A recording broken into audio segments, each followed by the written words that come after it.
Welcome to Rhapsody and the world of creative intelligence. Hi, I'm Anil Srinivasan, and you would have seen me as a performer, an educator, and someone who is a big part of key conversation in arts and education both in India and abroad.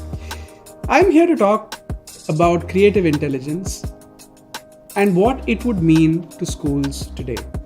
So what is creative intelligence?